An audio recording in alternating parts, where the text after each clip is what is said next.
Ugh. 5 years after the events of Dracula II Ascension, Father Uffizi and Luke discover that Dracula has returned with Elizabeth to his castle in the Carpathian Mountains.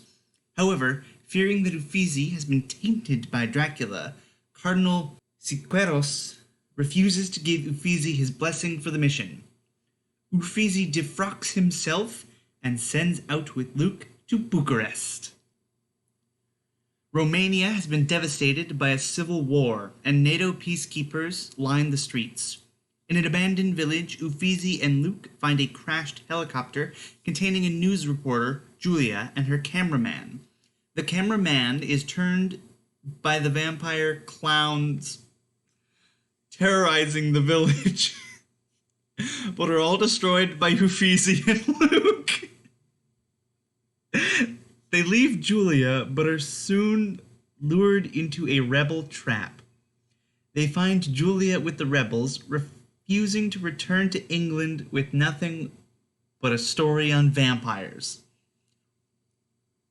The undead attack the rebel base during the night, but Uffizi, Luke, and Julia survive, proceeding to Dracula's castle. There, they find Elizabeth, almost totally turned to Dracula's way of life.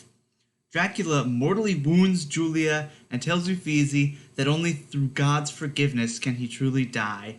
But Uffizi engages the ancient vampire in a duel and ultimately destroys him by first biting him and draining him of his blood, then beheading him, announcing that he should never consider himself forgiven.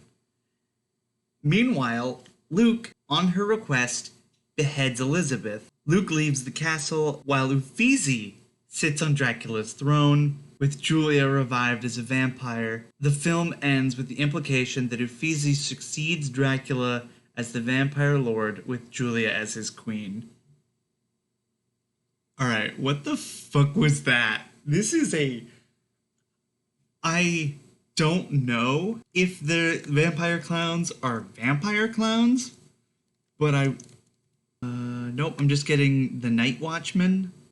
Hold on. I'm not seeing anything. Anyway, this has been a wild ride. I don't know how to feel about Dracula, the movies, because I thought it was a 2-part series, and then it turned out it was a different 3-part series, and now I'm just confused. Anyway, I hope that you have liked this. Please do the YouTube things, like and subscribe, share, you know.